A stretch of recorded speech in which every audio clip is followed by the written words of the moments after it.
Being too popular can be such a hassle. Who knew the people would adore me so much?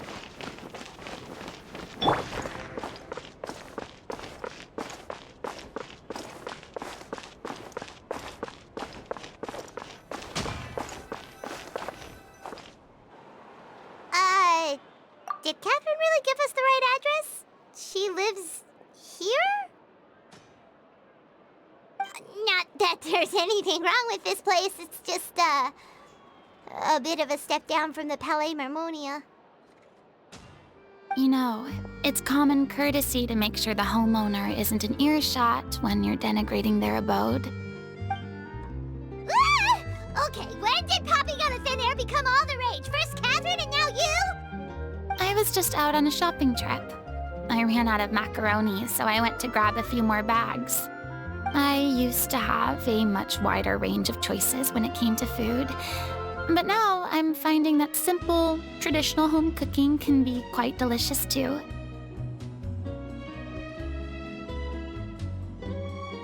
Not at all. As long as you have different kinds of sauces in, you can have macaroni and tomato sauce one week, macaroni and bolognese the next. Oh, sounds like you're really struggling to cope. How rude! Questioning my cooking skills. The audacity! It's not like I have a very eventful life these days. Actually, I barely leave the house. So I don't see how it's unusual that my meals are a little simpler now too. Besides, I'm sure I could master dishes like la lettre faucilor or blubber profiteroles in no time, if I felt so inclined. Ah, there it is. You don't know how to cook. Not yet, maybe, but... Anyway, what are you even doing here? I do hope you didn't come here just to ogle at my fall from grace. Let me first be clear that I'm not taking guests at this time. So if you're just here to clown around, then please be on your way. Shoo! Sorry! We're sorry! Please don't be mad! Yeah, exactly! What the traveler said! I wasn't trying to make fun of you. Hang on a sec, you weren't exactly holding back either. My help? Well, maybe you're forgetting that I'm no longer the mighty Hydro Archon. I don't even have a vision, you know. Don't worry, it's nothing that serious. It's just very specific, and you're the one with the power to help.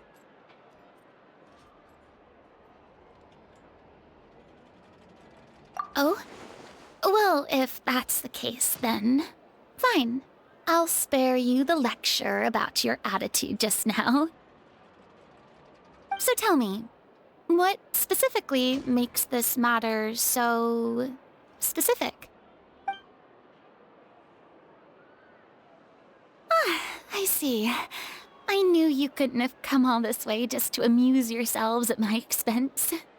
After all, I was once the brightest star in all of Fontaine, well-versed in all the various performing arts.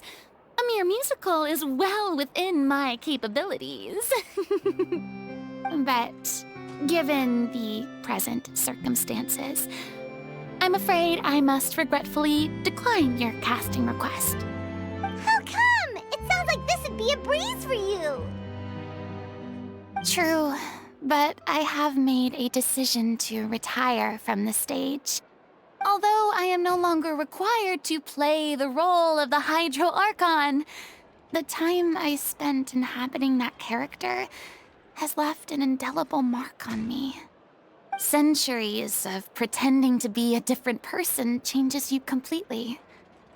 I'm not the same person I once was. Of course, that can't be undone now. It's too late, and I have no intention of reinventing myself all over again. But at least I can say that I no longer desire to play any new roles.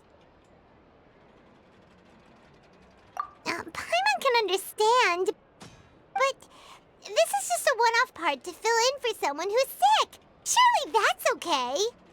Whether it's a one-off or not, It's a boundary that I've committed to no longer cross.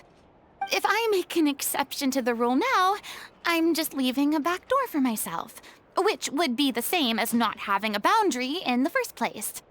So I'm not going to perform, and that is that. Okay, guess there's no convincing you. Well, is there anything else we can do to help out the troupe? Otherwise, they'll just have to disband without any fanfare. Do you know any other actors who might be interested in the role? Nope. Short and to the point, okay. I've never been great at maintaining relationships. Besides, anyone I've ever worked with probably couldn't wait to get rid of me. Since I'm just an ordinary person now, they'll probably just laugh in my face if I go asking them for help.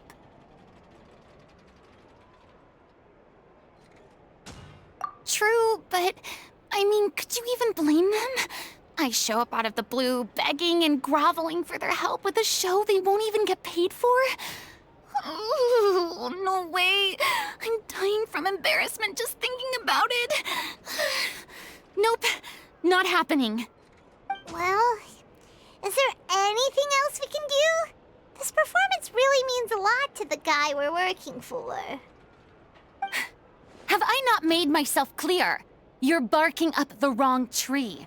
I don't want this job, nor do I know of anyone else who would. Sorry. I didn't mean for that to sound so harsh. I wish I could help, really. But if I thought I had the answer to this problem, I would have said so by now.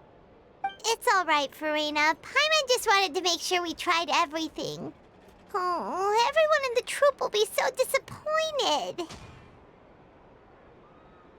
Yeah, I guess that's all we can do now. All right, then. We'll see you around, Furina. Toodaloo to you, too. I'm going home to take a rest now.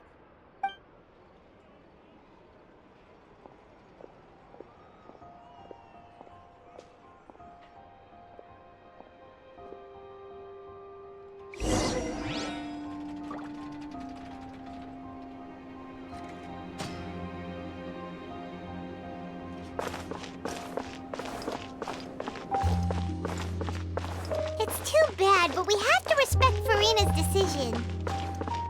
Maybe the thought of performing brings up too many painful memories now.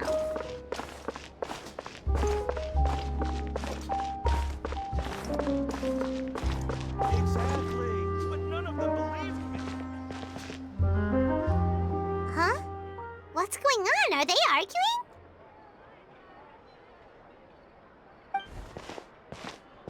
That's besides the point. I'll ask you again. Why did you start looking for a replacement without my consent? When did I tell you I'm going to take a step back? You didn't need to say it.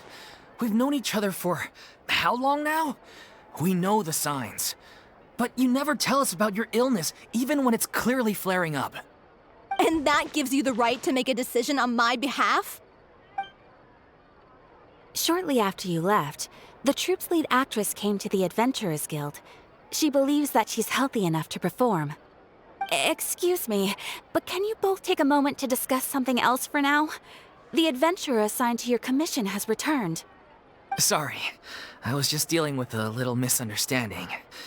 So, how did your conversation with Furina go? Sadly, it's a no from her. We tried to persuade her, but she wasn't having it. She doesn't want to play the role for personal reasons. I see. Well, circumstances have changed a little, so maybe that's not such bad news after all. You see, our leading lady has just informed me that she's well enough to make it to the show after all. Staging the musical with the full original cast was always the dream, of course. Oh, right! Sounds like everything worked itself out then. Yeah, she'd be livid. We'd get the scolding of a lifetime. Jeez, is Lady Furina really so harsh with people? Only joking, calm down. So, guess we can consider this case closed now, huh? Despite the fact that we failed to complete the commission, we were still racking our brains for ideas on the way back here. Look, there's no point arguing with you about this anymore. You've made yourself very clear, so I'll stop looking for a replacement. This is the last chance we have, though. If your illness flares up again, there won't be time to find anyone to replace you. So, are you absolutely sure you'll be able to handle it? The whole team is putting everything they have into this final performance. We have to make sure it goes ahead. Yes, I'm completely confident. I've been taking a new medication from the doctor, and it's working brilliantly. I'll definitely be able to tough it out until the performance day. I share everyone's desire to commemorate all our years as a troupe with a proper farewell show. So the last thing I want is to be left out. Every one of us thinks of this troupe as their home, myself included. You're right. I'm sorry. I let myself get too worried about the show. I should have asked for your permission first. All's well that ends well. Sounds like the show will go on.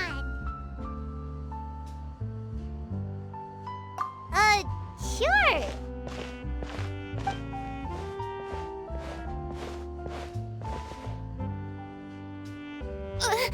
Hey, how did you... I was just passing by because I realized I forgot a couple of items on my shopping list. All right, I'm coming. No need to drag me.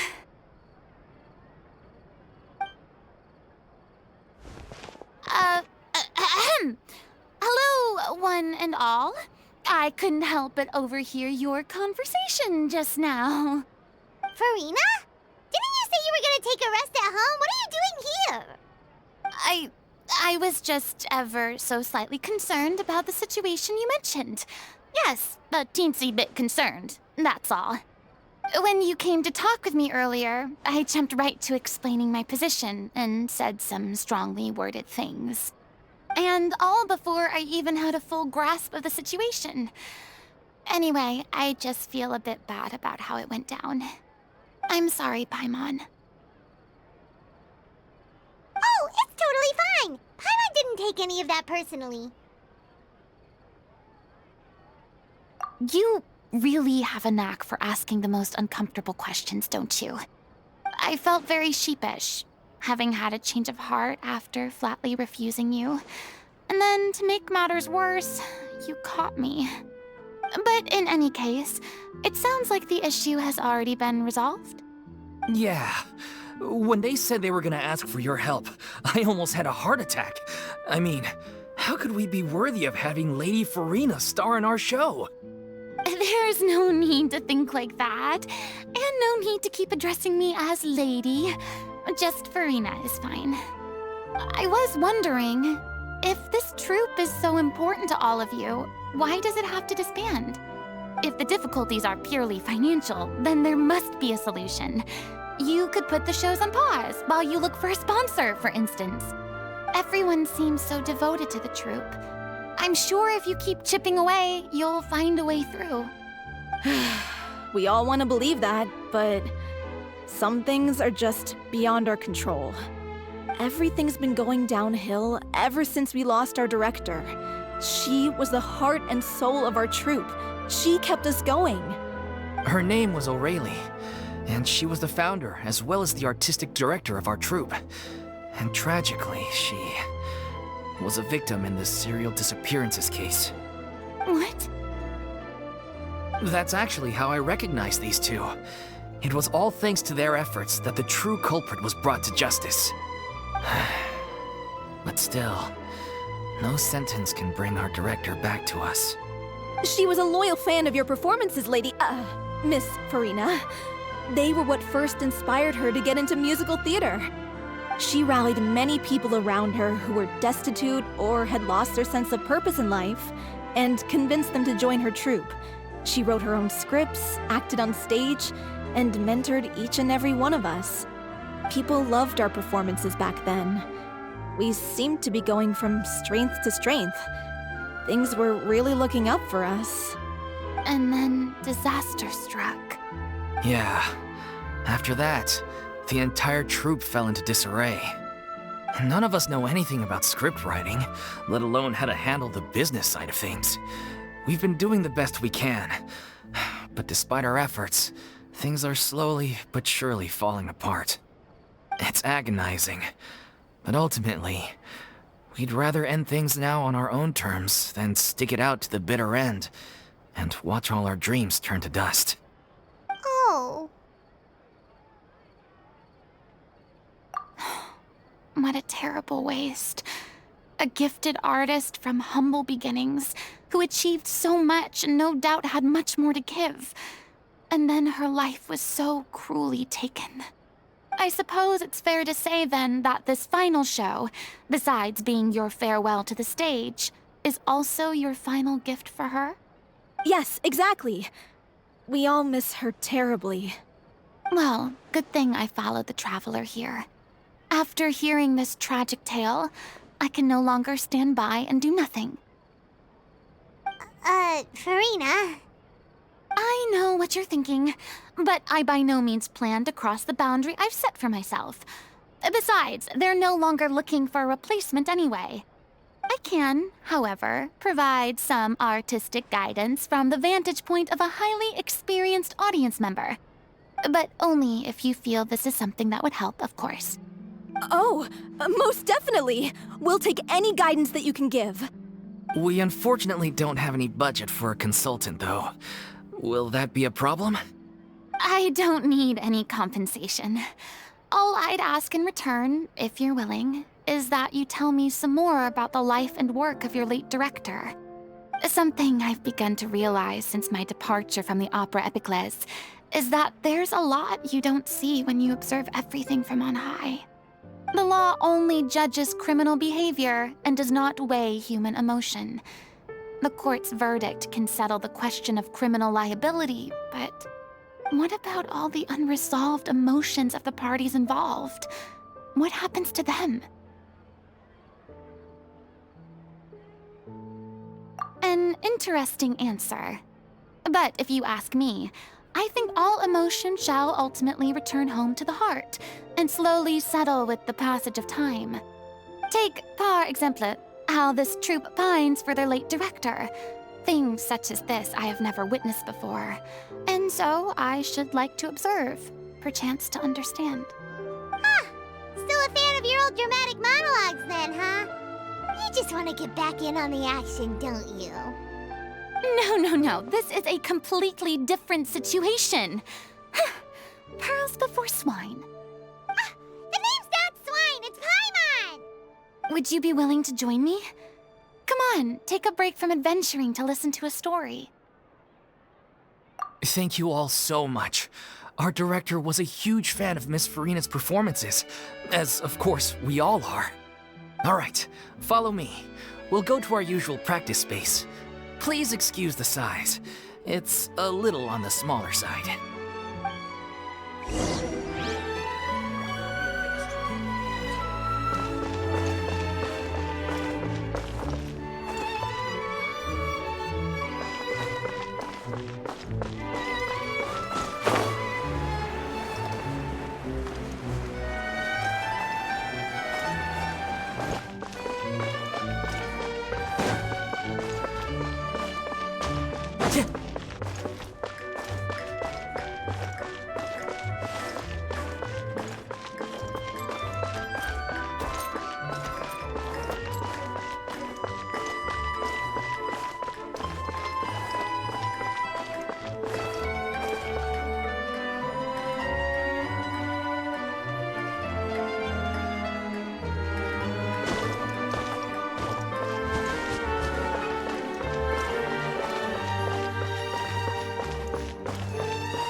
Lady Furina? What's Lady Furina doing here? Hello, Hello all. Allow me to explain.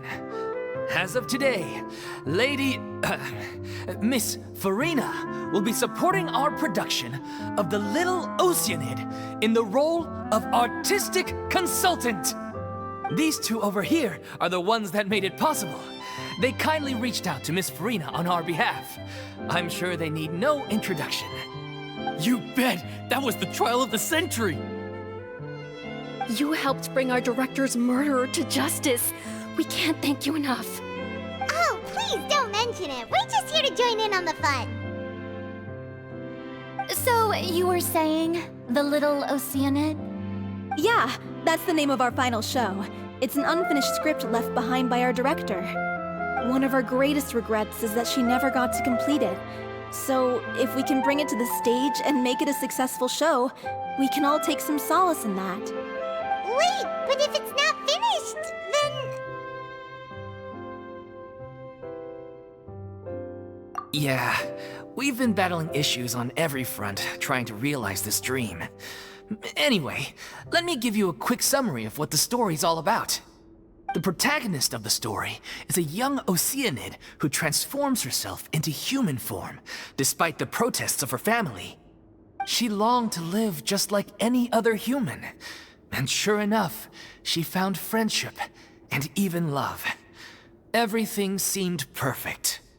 But one day, her true identity was exposed, and her world came crashing down around her. So far, so good. A classic tale. What happened after that? That's one of the issues we've been trying to deal with. Unfortunately, this was as far as the director got with her script. We need a proper ending so we can bring this musical to the stage. But people have different opinions on which direction to take it in. We still haven't decided between a happy ending or a true-to-life tragedy. By true to life, you mean the director's sudden disappearance? Yeah, like they say, truth is stranger than fiction. But then there's the question of whether we really want to use the stage to pass our raw pain onto the audience. Exactly. A lot of the time, people come to watch a show just hoping for some light entertainment. We have to consider their emotional stake in this, not just our own. And one last thing. We're still waiting on confirmation from two of our main actors. The first is Paulo, who plays the protagonist's lover. He's locked himself away to focus on writing an ending for the script, but the deadline's passed and we still haven't heard from him. The other is Villemont, who plays the main antagonist. He took the director's death pretty hard. Hasn't set foot in the city since. He did write to us, promising that he'll be there for the final performance, but we haven't seen or heard from him since. So we're not really sure what to make of that. Although, now that we have Miss Furina helping us, maybe we should take the opportunity to get everyone back together. What opportunity? What do you mean? Maybe you're unaware, but your name has always been like a rallying cry for us. Our director was constantly singing your praises. All of us look up to you as a role model. Oh, stop! You're making me all flustered. Although, not in a bad way. I suspect the reason they're dragging their feet is that they have their doubts about whether the show will really go ahead, considering all the issues you've been facing. But one by one, all the obstacles are being removed. Now is the time to rally the troops. Makes sense. Okay, priority number 1, let's check in with Paulo and see where he's at with the ending. He went back to Poisson a few days ago. Said that staying in a friend's home might help him to relax and escape the feeling of isolation. I thought the last thing his friend would want right now would be to take visitors, given that Poisson was flooded not too long ago. But I guess it's the opposite. A friend in need and all that. Yeah, maybe he could use some company. Poisson?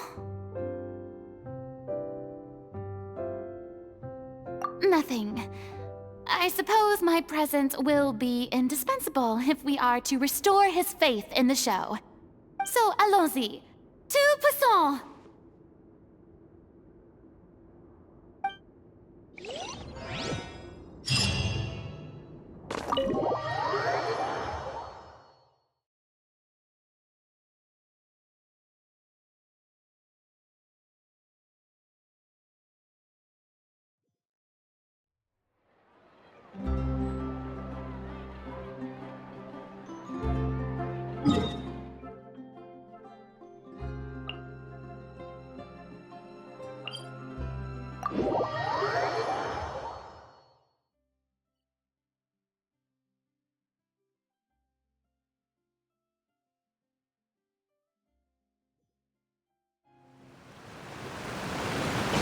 Follow the wind.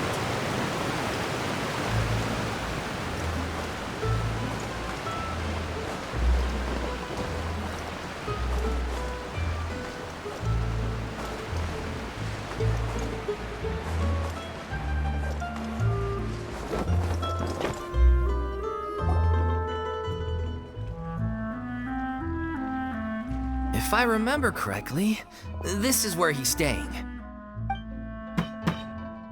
Who is it? It's me. Is the script ready? You came all the way here for that? All right. Forget that for now. Just come on out. We've got some great news. Nice try. Look, just give me some time, okay? I'm just wrapping up this last part of the script. I'll be out once I'm done. Okay then. Looking forward to your masterpiece. So, as expected, he's missed the deadline. The ending is one of the most important parts of the show. Even once he's done, it isn't final until we've all had the chance to read through and make sure we agree on it. Someone told me they'd just seen you in Poisson. I assumed it was a case of mistaken identity, but sure enough, here you are. And Furina, too. I was wondering if we might run into her. So, you're here for Paolo? Looks like he could be a while, so feel free to take a stroll around town in the meantime. I've made all the arrangements already. Oh, it's okay. We can just wait here. Thank you for being so considerate, Miss Navia. That sounds wonderful. We'll take that stroll. Get over here, you! How oblivious are you? How are things in Poisson now? Any better? Things are on the mend, but it's a slow process. Some people may never recover from the trauma they experienced. I'm sorry to hear that. I wish there was something I could do. Please, must our conversations take such a depressing turn every time we meet? We all have painful memories, but we don't have to let them cloud everything we do. And if you're trying to make a new start, perhaps it's best if you don't bring up the past all the time. Thank you for your words of comfort. You make a very good point. But for now, at least, I think I should stay with the way I'm feeling for a while longer. It's okay. These things take time. Moving on from a painful experience is easier said than done. Which brings me to why I'm here. I thought you should probably know that not everyone here is ready to forgive and forget after the Hydro Archon's inaction in the face of catastrophe. To avoid upsetting the peace, I told the townspeople that everyone here is a member of the theater troupe, and that you are just an actress playing the role of Furina. It's not a perfect solution, but hopefully it means you won't have to lie low while you're here. That's so thoughtful of you, Navia. Well, what do you expect? I am the courageous and considerate president of Spina di Rosula, after all, like my father before me. Anyway, that was all. Look after her now. Off we go then. Let's take a look up there. I don't have any friends that I can be frank and honest with, so maybe she's right. You're the closest thing to friends that I have.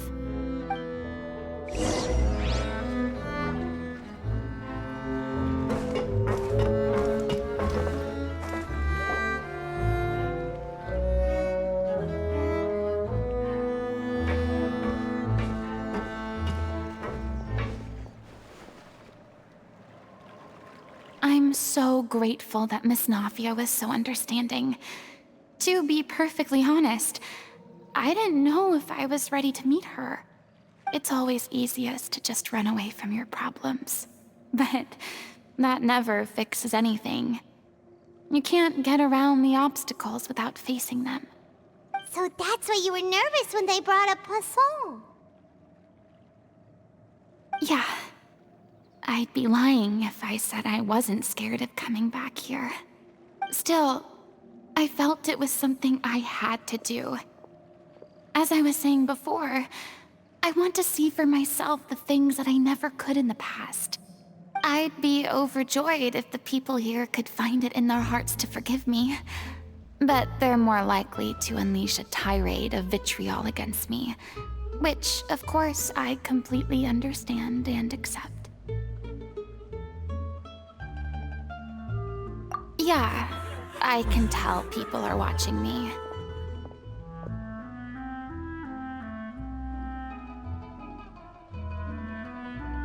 I'm sure some people here see the idea of someone coming to Poisson dressed as the Hydro Archon as extremely disrespectful.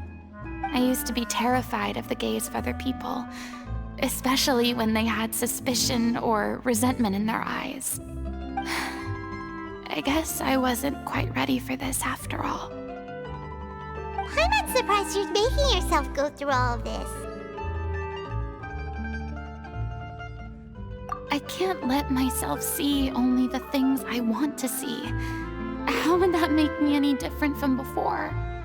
Look! There seems to be a crowd gathering over there. Probably time we made a move. How about we check out Spina di Rosula's ship? We should have a view of the whole of Poisson from there.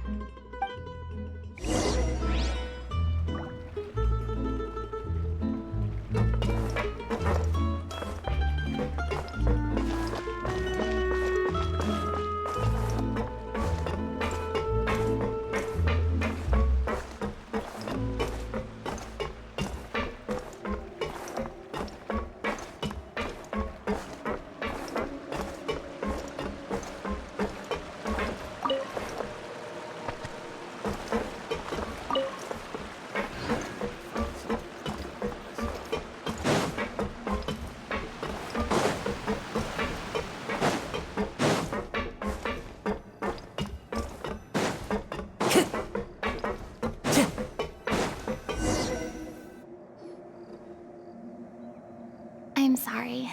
You probably just wanted a relaxing stroll, and here I am dumping all this heavy stuff on you.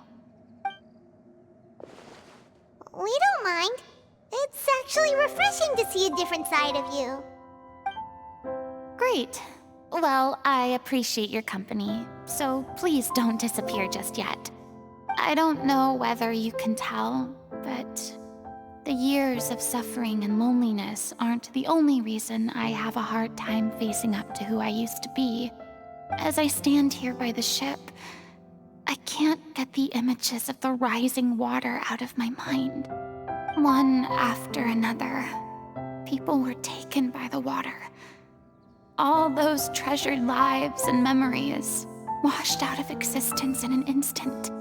They thought their god would protect them.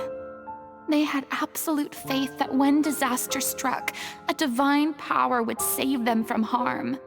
And all the while, I played my part to perfection to convince them that was true. But then the floodwaters finally came, and the Hydro Archon did nothing.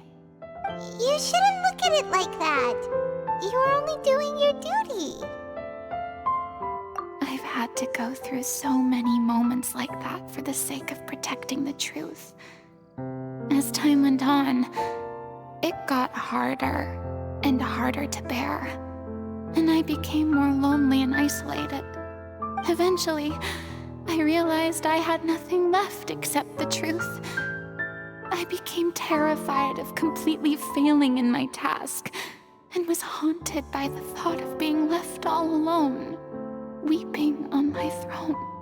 Fortunately, We were able to avoid the worst case scenario thanks to the help of heroic individuals such as yourselves. Everyone rose to their responsibilities, and I finally regained my freedom. But on some level, freedom also means no longer being needed. I have no further use to people. Paimon would have never imagined you'd see it that way. A reward? I guess so. Back then, I didn't even dare to dream about having someone to confide in. I was scared of someone recognizing me for who I truly was, and exposing the secret I swore to protect. Believe in the Furina you see on stage. She is the one you can trust. I had to keep all my feelings, all my curiosity about life to myself. No one could be allowed to know. That's what I really meant when I said I'm no good at maintaining relationships. So that's where you were coming from. Paimon totally thought you were just a bit of a diva at heart. Could you please get off my case? I don't know what's gotten into you today. I'm making an effort here. You could at least try to do the same.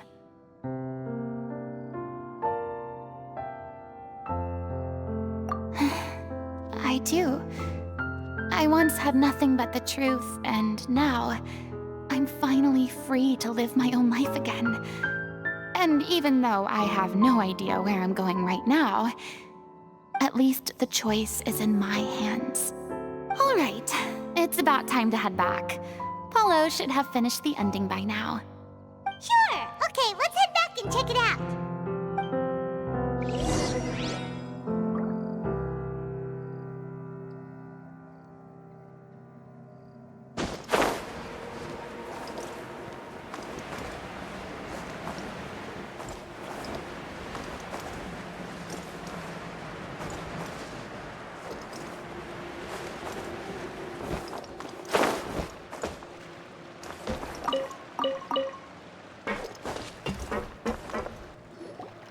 Didn't you say you needed to watch what you eat? You're supposed to be cutting down on fried foods, not wolfing down copious quantities of fish and chips, you know? Come on. It's not every day we get to dine at Spina di Rosula's expense. Can you believe how generous she is? I'm not about to pass on free food. Anyway, my character doesn't need to be slim and good-looking. That's your job. Are you kidding me right now? It's not your character's health I'm worried about, it's yours. I've spent my whole life battling the effects of ill health, and it kills me to watch you willingly ruin yours by filling yourself up with junk all the time. Oh no, looks like they're arguing again. We're back! Could you maybe put your differences aside for a moment? Ah, you're back. We've been enjoying Spina di Rosula's VIP treatment in your stead. Paulo's nearly done. We shouldn't have to wait too much longer. Great! So you were discussing your characters, right? We heard she's playing the Oceanid who turns into a human girl. What about you? Me? I'm an Oceanid too. He was originally supposed to take the form of a crane, but he outgrew that role. Well, the costume at least. So now he's playing the boar instead. Sorry. The boar's not a bad character, actually. He's the one who raises the little Oceanid, yes? That's right. He has some pretty memorable lines too, like when he imparts some solemn words of wisdom to the little Oceanid. If you become human, you can reveal your secret to no one. You will face suffering and loneliness. Is this truly what you want? Wait, that sounds kind of familiar. It's the most important line in the whole script. I think it's a symbolic statement about our director's life and legacy. She kept quiet about all the trials and tribulations she faced in running our troupe, allowing us to devote ourselves fully to performing. It was only after she was gone that we realized how tough her job really was. You mentioned earlier that the troop is like your home. Yeah. I was born with an incurable illness, and once my family found out it couldn't be treated, they decided they didn't want me anymore. I spent some years taking whatever work I could find and trying to manage my illness with various medicines. But whenever I had a bad flare-up, I'd be lying in an alleyway for days at a time. It was like that until the director found me one day. She told me I had a great voice and asked if I was interested in studying singing from her. I said yes. She took me under her wing, taught me to both sing and act, helped me find Mora for my meds, took care of me when my condition decided to flare up. I know it was all a huge burden on her. She sounds like a really incredible person. She really was. She gave everything she had to her troupe and the people in it. All of us were so proud to call her our director. I was a lost child too when she found me. As the child of a murderer, my parents weren't around when I was little, so I got sent to an orphanage. The other kids were always picking fights with me. They'd say things like, "Come on, you must be pretty tough if you're the son of a murderer." It was just to taunt me, though. I was an easy target, and they knew it. One day, I got beaten up so bad that I just couldn't take it anymore, so I ran away. I lost all faith in humanity by that point. Thought the whole world was out to get me. Let me guess. Fortunately, the next person you ran into was the director. Yeah. For the first time in my life, I was somewhere I felt safe. And I promised myself I'd stay here until the day the group parted ways. The day you hoped would never come. How times change. Oh, you're finally done? Get your butt over here. There's someone I need to introduce you to. This is our new artistic consultant, Miss Furina. Furina? The Furina? Oh my god, how did you manage to wrangle that? Please, the honor is all mine. I was profoundly moved to hear about your troupe and your wonderful director. I just wanted to do something to help. Same here. Even so, this is just... Oh, wow. I'm sorry. I'll try to calm down. Now, where was I? Ah, yes, the script, of course. Let me give you a rundown of how the story unfolds in my version of the script. I'm sure you're already familiar with the beginning of the story. A little Oceanid decides she wants to become a human against the wishes of her family. She finds love and friendship in the bustling city. But then, disaster strikes. The people start to notice that all the fresh water in the surrounding area is slowly disappearing. The soil is becoming arid, plants and flowers are withering, and the people begin to panic. The little Oceanid, Cleo, and her lover decide to do something about it and investigate the truth of the matter together. In the end, they discover that all the waste and pollution created by humans over the years has caused the fresh water to flee the land, as if driven by a consciousness of its own. Consciousness? You mean the water is sentient? Water as a conscious entity. There's actually quite a few stories that explore this theme. Since the little Oceanid is a water spirit, she immediately understands how the water is feeling. She then tells her lover about her true identity, as well as the truth behind the crisis. Her lover accepts her for who she is, and works with her to find a way to bring the water back. However, unbeknownst to them, there were some people eavesdropping when she revealed her secret. The little Oceanid is accused of being directly responsible for driving the water away, and faces the greatest dilemma of her life. And then? In the end, she makes the brave decision to sacrifice herself to save her lover, and the rest of humanity. Huh? But didn't they all treat Cleo like a villain? Why would she want to save them after that?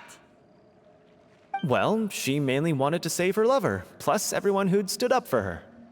through her love for her human partner, she was able to find an even greater love, one that extended to all of humanity. Surely the biggest strength of Cleo's character. There's actually something else that bothers me. You know the protagonist is supposed to represent the director, right? And she never had the chance to become a hero in our world. If we're serious about dedicating this show to her memory, we should make the ending as true to life as possible. What about if the little Oceanid is hounded to death by people who hate her, her lover makes sure her secret never gets out, and humanity continues down the path to extinction? That sounds like too cruel of an ending to me, and perhaps a little irresponsible to present to the audience. That ending would be a perfect mirror to Director Aureli's death, both arbitrary and meaningless. On the day when she went missing, Director Aureli had instructed us all, somewhat out of the blue, to leave the court of Fontaine and wait for her outside the city. We waited and waited at the rendezvous point, but she never came. By the time we returned to the city, she disappeared without a trace. We looked for her. The Gardamex looked for her, but she was nowhere to be found. Increasingly, all the signs seemed to point to her being the latest victim in the serial disappearances case. The director was the kindest soul in the world, yet she was senselessly sacrificed for the sake of a so-called experiment by someone who had nothing to do with her at all. But doesn't the way she suddenly told you to leave the city suggest that maybe she had some sense of what was about to happen?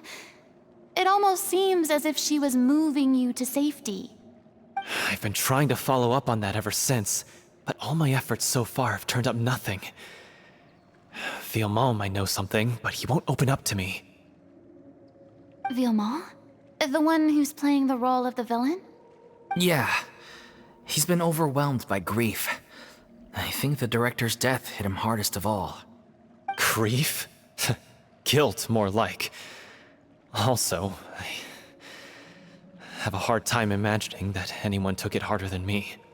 Because, well, speaking of the play being true to life, I was deeply, madly in love with Aureli. What? You kept that one quiet. It's time to be upfront with you all. No more keeping secrets from each other. We'll never be able to agree on the ending if we can't be honest about how we feel. I did tell her how I felt once, but she turned me down pretty much straight away. She said that we were all like brothers and sisters to her, and she'd never considered us as potential romantic partners. Not that it came as a shock or anything. It was what I was expecting to hear. So I told her I'd always be there for the troupe, and I'd always be there for her. I said, maybe one day in the future, when everyone's settled into their own lives and on the up and up, and managing the troupe no longer required her constant attention, well, maybe then she could reconsider what she really wanted in her life. And now, that day will never come. Oh, Paulo. So if I'm the one writing this ending, then I'm gonna make sure it does right by Aureli. I won't let anyone get in the way of that. In that case, you have to straighten things out with Villemont once and for all, face to face. We've all had our differences of opinion over the ending, but those two have never seen eye to eye on anything. One of them has to compromise if we're ever going to reach a final decision. Well, if that's where we're at, looks like it's time to go visit Villemont. Are you ready to face the truth? Honestly, I'm slightly terrified. But for the sake of our final performance, I'll do whatever it takes. Funny you should ask, though. You really do get what I'm going through right now. I certainly do. Come on, everyone. Allons-y!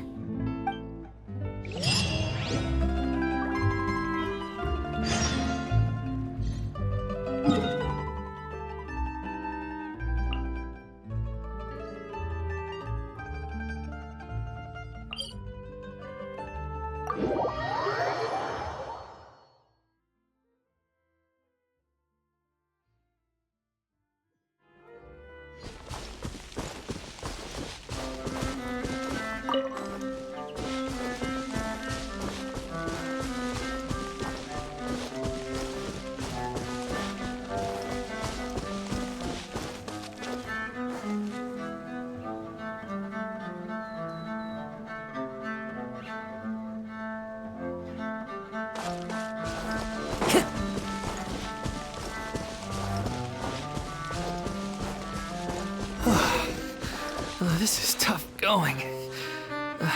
Delphi, are you sure you can manage in your condition? I could ask you the same question. Try to keep up.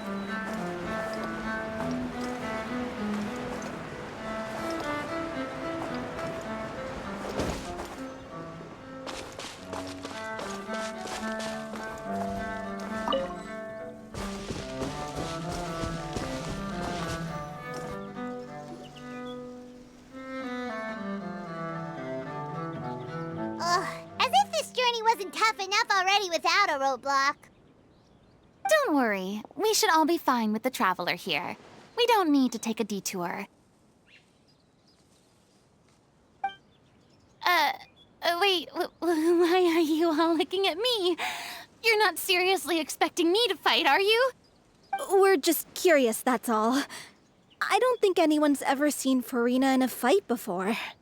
Yeah, but don't you remember why? The Hydro Archon willingly gave up all her power so it could be converted into indemnitium. Miss Furina said so herself. Precisely! And I'm not even the Hydro Archon anymore, so all my power is gone anyway.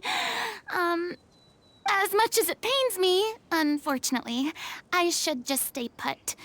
I'm more like a damsel in distress more than anything. That sounded so smug.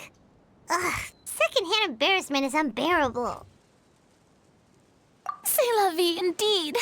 Alas, I am forced to watch on helplessly as a more brave and seasoned adventurer than I swoops in to save the day. Aw, too bad. I was so pumped to feast my eyes on fight mode Furina. Sorry to leave all the heavy lifting to you. Don't worry, piece of cake.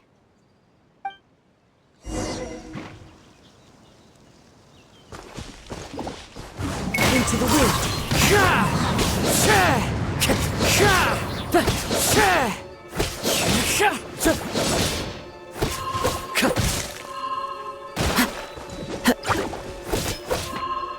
The wind knows me.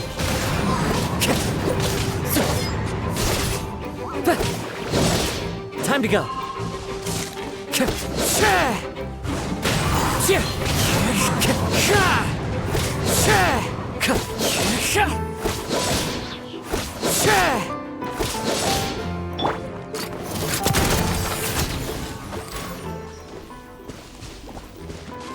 Feeling lucky? Haha! Umbrella warfare, I guess. Hiya! Nah! Umbrella warfare, I guess. Haha! Ha! I'm going in! Bravo! Good show! You certainly live up to your reputation. Yeah, thank you.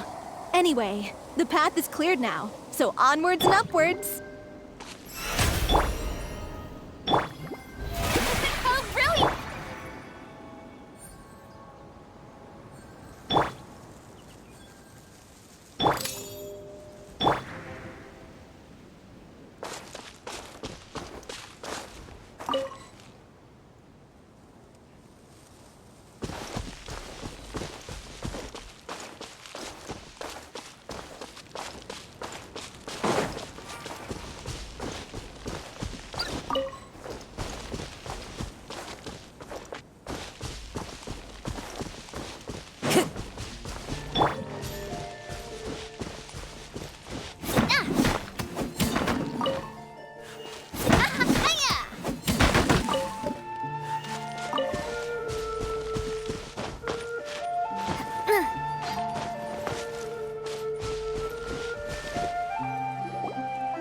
Vilma, are you there? Huh? Oh, it's you guys. Wait, what's Lady Furina doing here? I can explain. We've been rounding up the whole troop. We now have everyone except you. So, you think knowing the truth about the director's disappearance will help you write an ending to the script that pleases everyone. I care just as much as everyone else about making the Little Oceanid a success. That's why I wanted to wait until after the show. If I open this can of worms now, I just don't want to make things difficult between us. We're supposed to be a unit when we're on stage. Viamant, avoiding the truth will not help anyone. Unless you mean to suggest that Aurelie's death had something to do with you. I don't want to talk about it. Listen, Viamant. I used to think that my love for Aurelie was a point of shame. I never brought it up to anyone. But now, I've made up my mind to put it all on the table. I'm prepared to face everything, to sacrifice everything for the sake of the show. The Little Oceanid cannot be complete unless we do justice to Aurelie on an emotional level. This is why people think of you as not being the smart one. As you all know already, the troupe was kept afloat not from ticket sales, but donations from the audience. Of course, that was nowhere near enough. We took on side jobs when we weren't performing, but even then, the troupe's financial situation was pretty dire. So, anyway, one day after a show, a merchant came to me and offered us a huge sponsorship. In return, we just had to provide the audience with their drinks during performances. It seemed like a win-win, so I said yes to it on the spot without consulting the director. It was only when the merchant came to deliver the goods that I realized the drink in question was synth. Isn't that the drink peddled by the culprit behind the serial disappearances case?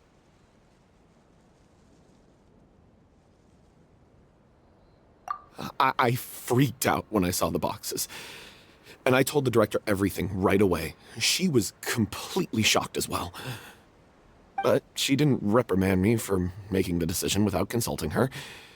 Instead, she contacted the merchant and stated that the troupe could not agree to this collaboration. The merchant was furious, berated us for going back on our word, and threatened to sue us for damages. The amount was astronomical. There was no way we'd be able to pay. And then? I was going to sort it on my own, but the director stopped me. She said that this was an issue for the whole troupe and it wasn't my fault. But things only got worse from there. The synth merchant just wouldn't let up, and then suddenly the director told us all to leave the city one day. I knew then that things must have reached a boiling point. I admit this whole thing was my mistake. I didn't dare to tell any of you the truth back then, and after the director disappeared, I was even more afraid to say anything.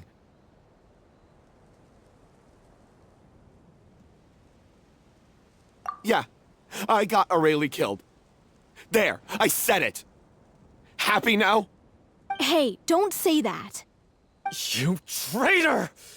You knew Aurelie was in danger. Why in God's name didn't you tell us? What do you mean, you were afraid? This was a life and death situation. We could have saved her! How could you be so stupid? Please, try not to get too worked up. Yeah, listen to him. You need to stay calm. Stay calm? How can I stay calm? This guy got Aurelie murdered! She was the love of my life! And he has the gall to try and high-road us, claiming that he kept his mouth shut for the sake of the show! How about taking some responsibility for what he's done? All I can say is I'm sorry. Truly. I wanted to apologize to everyone in the troupe, but that won't bring back the director. What good is my apology now? I'm just a coward who made an awful, terrible mistake that I can never take back. Beat me up if you want. Kill me if you prefer. It's what I deserve. End my life. So I can meet the director and apologize to her in person. Get out of my sight! Go! Get lost! I don't ever want to see your face again! That's enough! You've screamed and shouted at each other for long enough. Now pipe down, both of you! Can you stop conflating the show on stage with your real-life relationships in the troupe? You keep saying that you want to use this final performance to pay tribute to your director and celebrate her life. How can you do that if you're just using it as an excuse to vent your own emotions? You're right. I'm sorry. On stage, the lead role is the focal point of the audience's attention. And you're all used to seeing the director as the heart of the troupe. But in her own life, her greatest desire wasn't to be the center of attention. I can tell how much she loved you all, and how much she loved the troupe. What she wanted was to build a warm home for all of her brothers and sisters.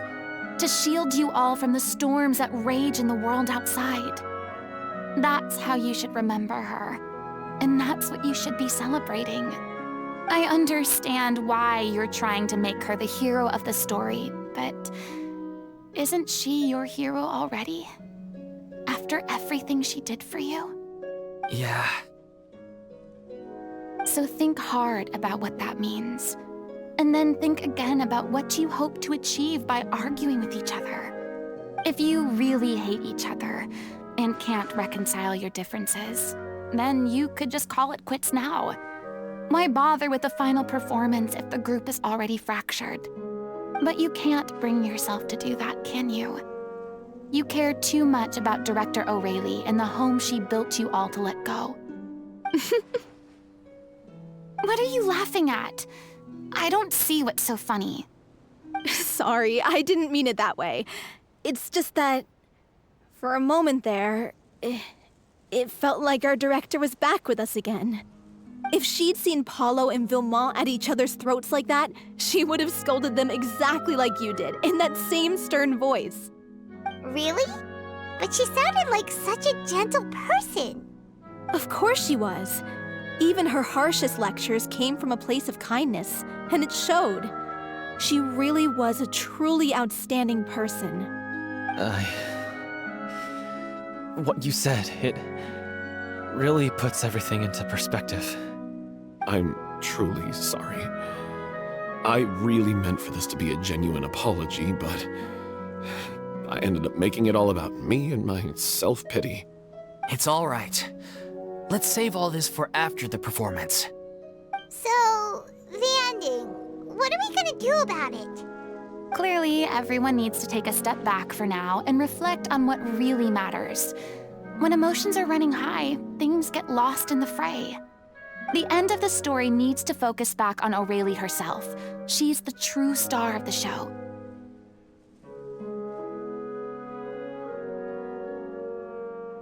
What do you mean? The Traveler is right.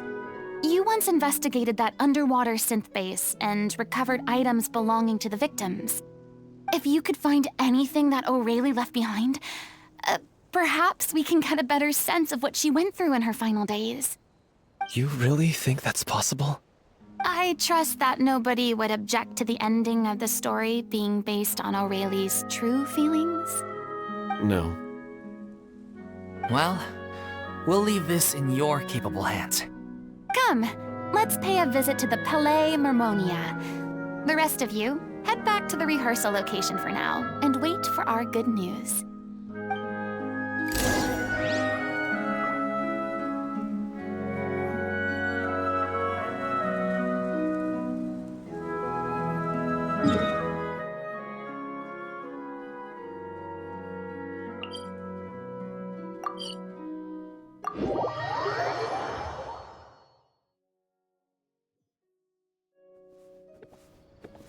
Feeling lucky?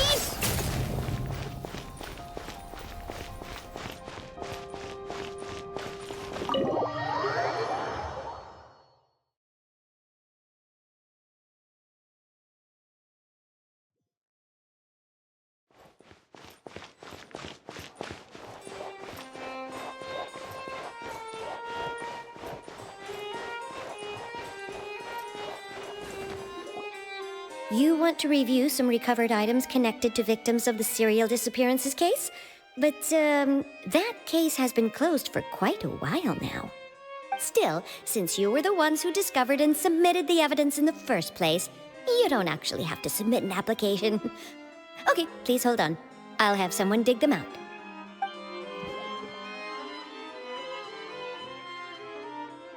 So, this is all O'Reilly left behind. Just whatever she was carrying on her person and this tattered old notebook. Hey! It's full of script lines! And sketches too! Looks like they show where the different props should be placed on stage. Let me take a look. Maybe there's something in here from after she was kidnapped. Aha! I found something. To whoever discovers this diary. Let's see. Looks like she kept a detailed record of her captor's actions. She even mentions the truth behind the experiments on dissolving young women. If we'd had the chance to examine this notebook carefully back then, it would have been a conclusive piece of evidence proving Vachey's guilt. Vachey took so many lives. It's still so unthinkable how many victims he had. I guess O'Reilly must have written all of this down in the hope that her records would one day be of use to investigators. Wait, it cuts off.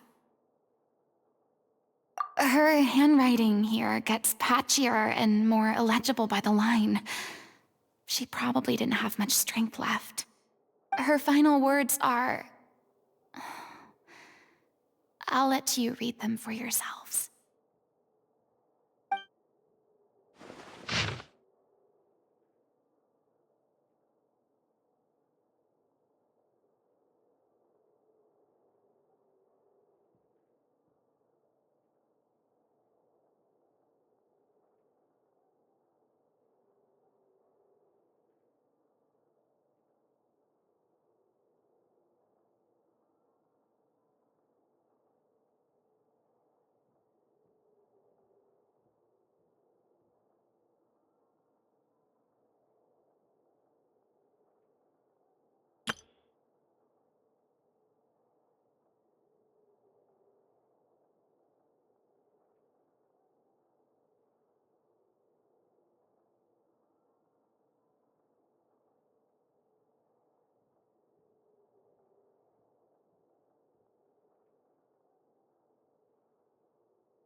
She was so terrified.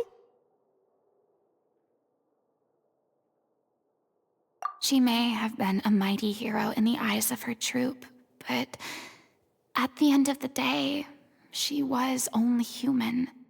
I can't bear to think how painful and lonely her final days must have been. Wait.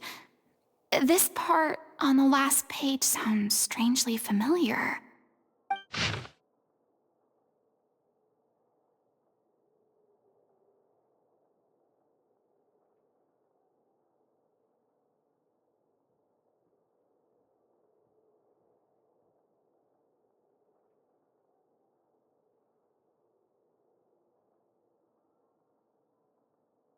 If you become human, you can reveal your secret to no one. You will face suffering and loneliness. Is this truly what you want? Isn't that the most important line in the Little Oceanid? Because I am an older sister to them. Oh. So she didn't regret her decision. Even as she sat in silence, waiting for death to come. I'm sure this is what the troop would have hoped to hear as well. She had their utmost trust, admiration, and love, and she truly deserved it. Let's go. It's time for them to learn Director O'Reilly's final thoughts.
She deserves a hero's farewell. If that's the only way to convey to the audience the courage and selflessness that she showed in the face of death, then it's a meaningful way to end the story. Even in the last moments of her life, she was still leaving a trail for others to follow. She did her best to protect as many people as possible, even if it meant sacrificing herself. We know what choice our little Oceanid would have made now. I don't think any more discussion is necessary. Well, Vilmont, if we put the past aside for now, do you think you can bring yourself to go ahead with the show? I will channel all my regret and put it into my performance, to make this a show worthy of our director. I won't ask for your forgiveness, and you don't need to worry about my feelings. This final farewell show should be about Director Aurelie and her alone. Then it seems like we've reached a consensus. I have a feeling that this will turn out to be the most mesmerizing performance of your lives. Really? How can you be so sure when you've never even seen them perform before? Don't underestimate my experience. After watching a countless number of musicals, I've learned one important thing. If you want to move the audience with your music, you must fully commit and immerse yourself in your role, pouring all your emotion into your performance. And aren't human emotions, love, hate, regret, and hope just the most mesmerizing things in this world? I don't believe anybody could be more committed to bringing this story to life on the stage than they are now. Thank you for the vote of confidence, Miss Furina. And thank you for supporting us through all this. Then, let's not delay things any longer. We need to discuss the details of the ending and get it nailed down once and for all. Actually, before that, I'd like to make a proposal. During the curtain call, please allow me to use the director's name instead of my own. Huh? But then... After all, this role was originally meant to be played by the director. I'm just filling in for her. Besides, a role commemorating her life should be associated with her name. Well, if you're sure you're okay with that, I have no objection to it.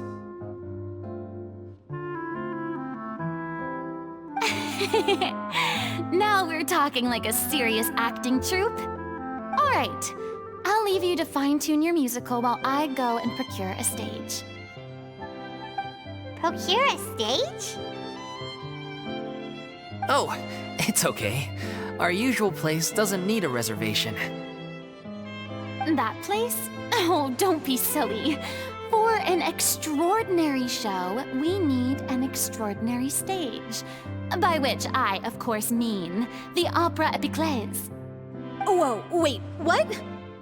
No. That's never going to work. It's far too fancy for the likes of us. What are you afraid of?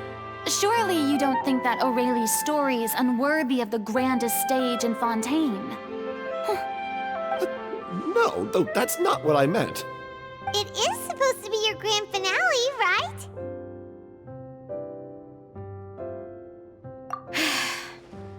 I have no problem with it then.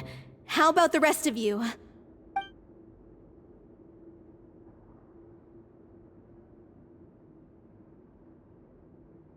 I'll take your silence as a yes. Thank you for giving us this opportunity. It really is a dream come true. Well, then don't disappoint me. If you mess this up, it'll reflect poorly on me too. Come on, we'll need to get the go-ahead from Nerilette. I know just where to find him.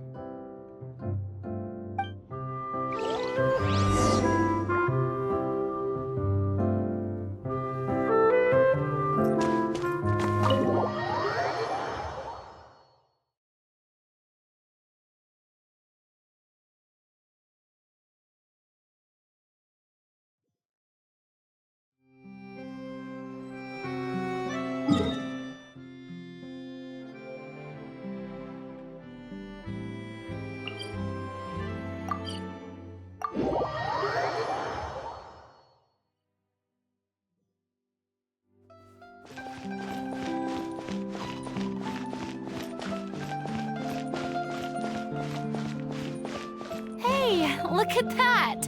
Looks like I guessed right. You were just guessing?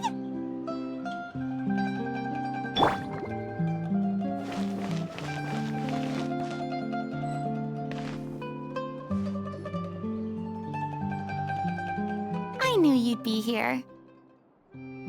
I'm here merely for a short break. It has been a while, Miss Furina. And you too, traveler in Paimon. What might I assist you with today? I would like to book the Opera Epiclese for an event. You see... I understand. The process for booking the Opera Epiclese is complex and can be somewhat cumbersome. But given that the request is coming from the three of you, I see no reason to make things unduly difficult. The story of the little Oceanid is most fascinating. I'm looking forward to seeing it performed on stage. I will say, however, that I am surprised to see your passion for the performing arts rekindled after all that has happened. Huh? What do you mean? Do I look excited? Yes, and this is the first time that I've seen you like this since your departure from deityhood.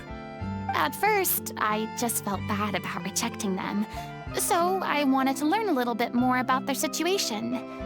But one thing led to another, and... well, here we are.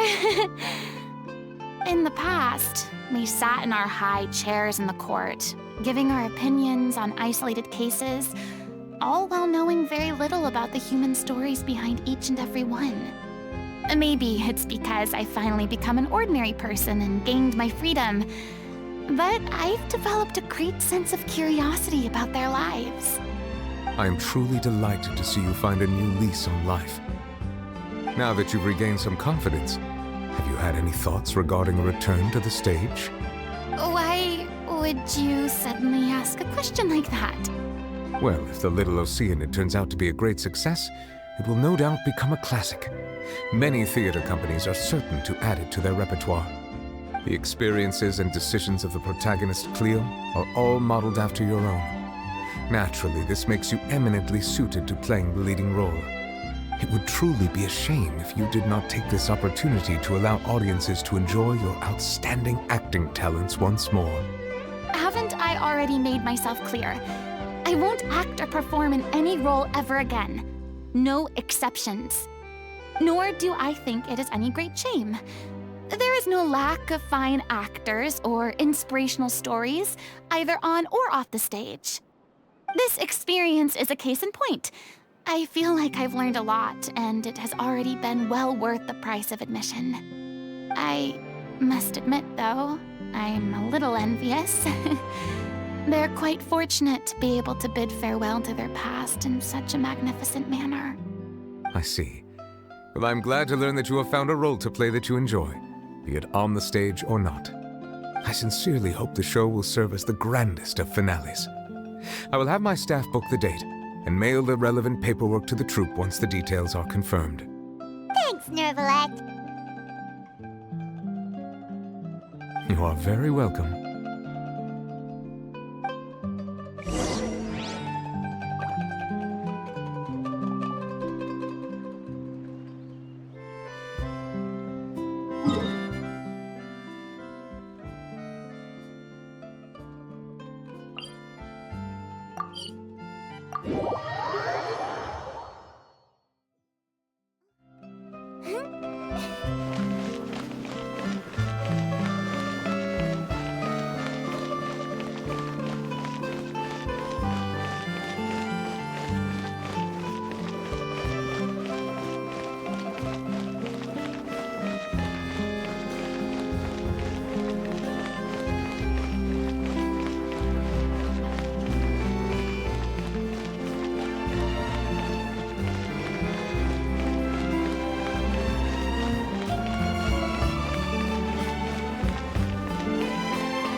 news, everyone.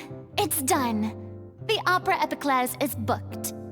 Thanks to my eloquent and impassioned speech, Monsieur Neuvillette was moved to provide us with a fitting stage for this special performance. We've had to fight every step of the way for this opportunity, but we now have all of the ingredients necessary to stage a truly spectacular performance. A touching story, a magnificent venue, and last but not least, a passionate and dedicated cast. Now, let's work together and make this show the best it can be. This is truly wonderful. The sooner we can finalize the ending, the more time we'll have to rehearse. Fiumon and I just went over some parts of the script and tweaked a few things. I think it's really going to resonate with the audience now. Wow, you two had a constructive conversation? That's great! Communication is vital to any good performance. Look at us! We've come so far. I never could have pictured this scene a few days ago. It's amazing! Even though Furina's still being a bit of a drama queen about it all, she's really fired everyone up! Please feel free to give us any comments or suggestions you have. We really value your input. Hey, Loic, get over here. Time to practice the opening number.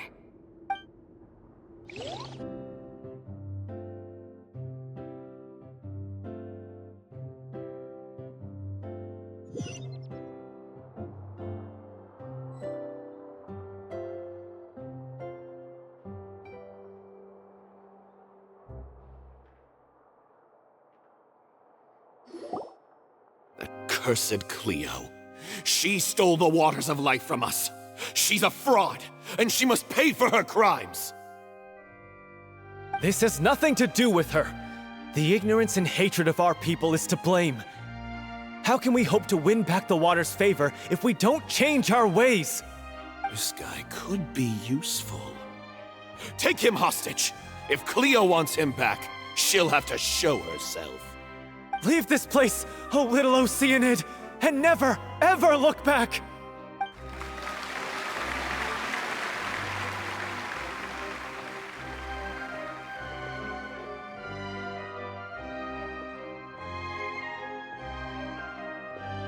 Everyone's really throwing themselves into their roles.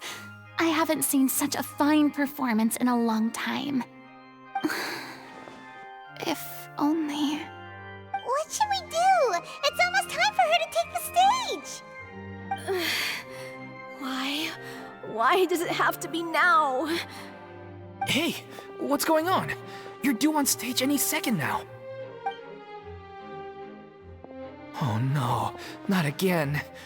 But why? What about your new meds? Did they stop working? They've been getting less and less effective over time. I've had to keep increasing my dose. What? I thought they cure it. So they were only managing your symptoms? I figured whatever it took to get me through this final performance. How could you do this to yourself? And after that lecture you gave me about not looking after my health. I'm sorry. I've let everyone down. You... This is a conversation for another time. How can the show go on without its star performer? Miss Furina, I'd like to make a request of you. Say no more. If you're sick, you need to rest. I know what you're going to ask. Loic, your character has no more scenes, correct? Oh, yeah. I think my scenes are all done. Although, I do have one more line. But I guess another guy in the troupe with a similar voice register could take it. Why? Please take Delphi back to her place to rest. I'll sing the finale. From the sublime to the ridiculous. After all that, everything's come full circle. Thank you, Miss Furina. I'm so sorry to put you in this position after everything you said. Never mind. What's done is done. It's really my own fault for getting in too deep. No Everyone likes regrets, myself included. Leave it to me. I've watched you rehearse so many times that I've learned Cleo's part by heart. I do not doubt your acting skills, but please allow me to ask just one more question. After all, this show is dedicated to the life and legacy of our director. What, in your opinion, is the reason Cleo shines so brightly? It's her pure heart. Despite all the pain and loneliness she had to endure, she never once stopped believing in the beauty in this world. Well said. I leave Director O'Reilly in your hands.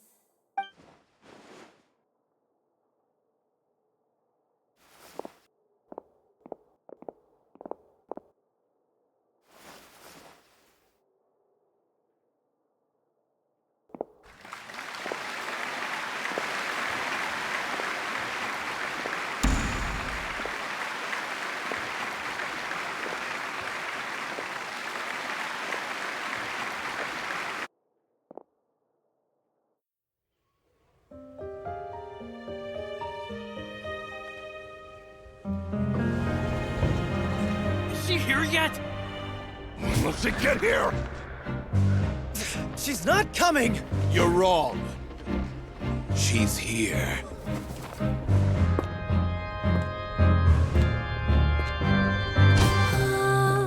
Si je pouvais vivre dans l'eau, le monde serait-il plus beau? Me pardonneras-tu, ô chère mère?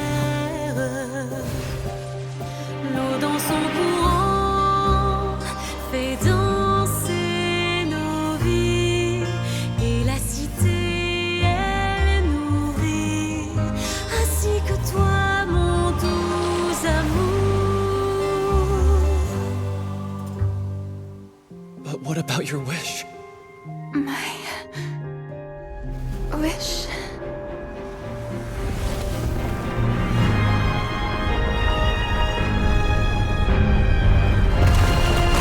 If you become human, you can reveal your secret to no one. You will face suffering and loneliness. Is this truly what you want?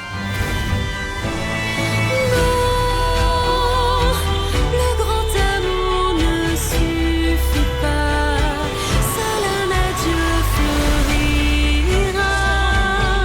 C'est notre histoire de vie, douce et amère. Moi, je suis seule et toujours là, à voir le monde et sa beauté. Et ça ne changera jamais, jamais.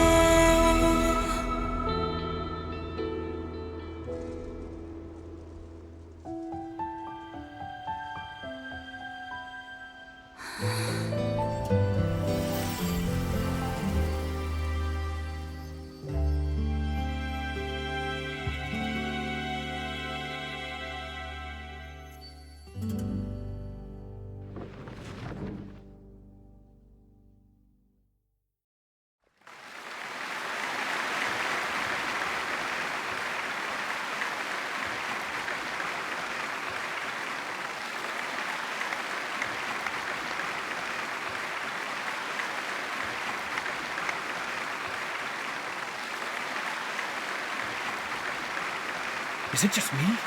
Or was that Lady Furina on the stage just now? She hasn't been seen for a while now, and she just appears out of nowhere? Gotta say, though, her acting skills are as superb as ever. The little Oceanid, Cleo, played by Aurélie Fumont.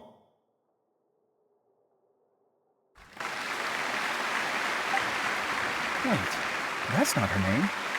What's going on? I don't know, maybe it's just a doppelganger.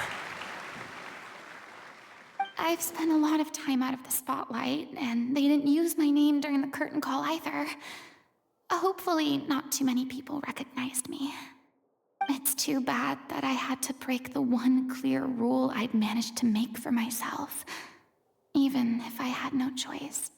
Still, I have to admit that, despite everything, it felt good to be back on the stage again. Finally, we would like to give a special thanks to our artistic consultant and event coordinator, Miss Furina. Hey, that's not what we agreed on! Oh, so it was Furina after all. She's back. Honestly, what is he doing? He should have run that by me first. All right, calm down, don't be mad. This was a group decision. We just didn't want your contributions to go unacknowledged. After all, it's been the rule in Fontaine since ancient times that everyone's work, visible or invisible, is equally deserving of recognition. Yes, I know the rule, but it should still be applied on a case-by-case basis. I wasn't ready for this yet. It's no big deal. What's the worst that could happen?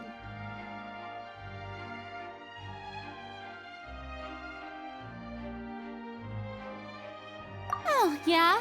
Well, since you think it's so easy, you can sign them for me. This is a great chat and all, but can we talk about that crazy thing that happened during the show? It nearly gave Paimon a heart attack. Paimon flew over to where she was supposed to be and was about to drop the prop vision, and then suddenly, a real one popped out of thin air! Oh, that.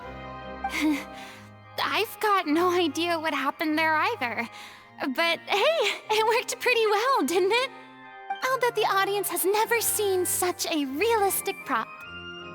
Wait, what about Dolphy? I wonder how she's doing.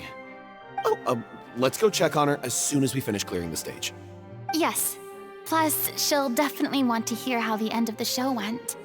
If nothing else, we can safely say that we accomplished what we set out to do.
Ah, you're back.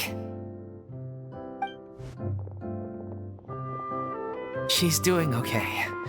Her condition stabilized after taking some of her original medication. From experience, though, I'd say she still needs a few more days of rest. How did the performance go? Was it a success? Did the audience like it? You'll be glad to know it was fantastic! Also, you're not gonna believe what happened while Furina was on the stage! You'll probably be able to read all about it in the Steambird first thing tomorrow morning! That's wonderful.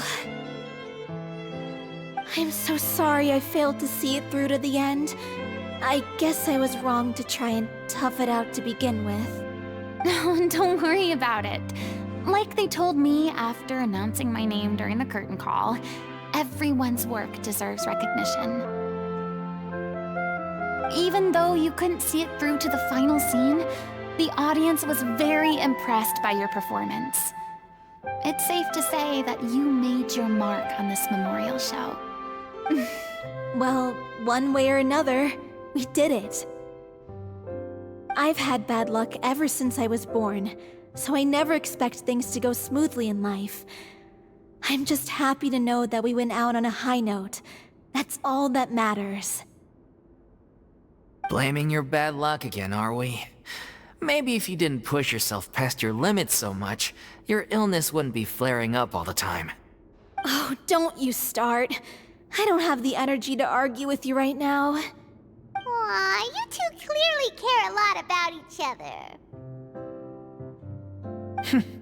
I don't know what you're talking about. You mean we never stop arguing with each other?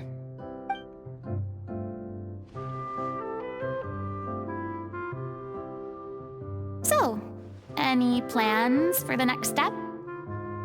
After the brilliant performance you put on, the reputation of your troupe is sure to spread through Fontaine like wildfire.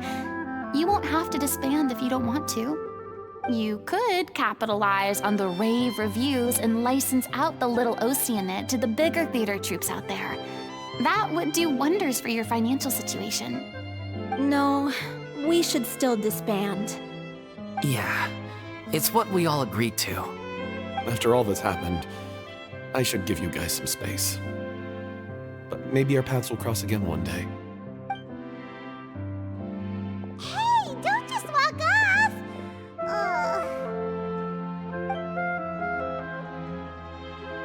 I still want to keep performing, so I might join another troupe.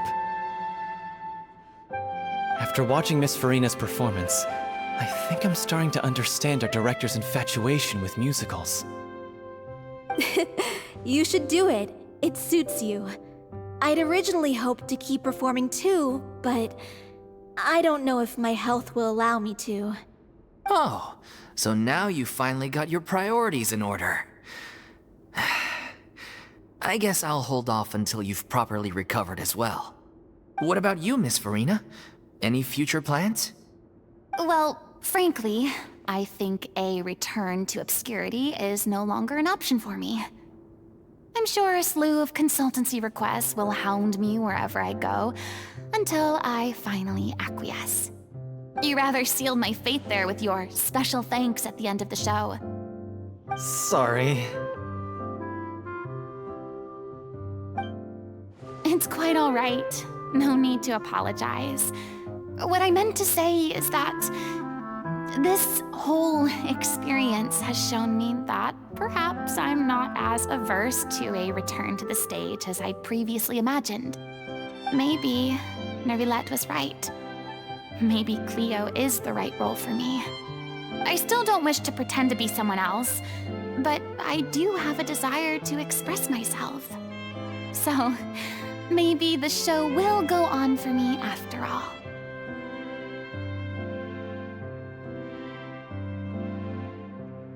Yeah. There was once a time when I was an actress in a masquerade, seeking only to hide the truth. But from now on, I want to spend my time learning real stories about real people and how they touch the lives of others around them. I want to watch them blossom and wither, see them refined on the page, retold on the stage, and remembered long into the future. I'm sure this is what captivated director O'Reilly as well. Sounds like you're ready to stop running from your true calling. The more you get out into the world, the more you'll discover what a fascinating place it is.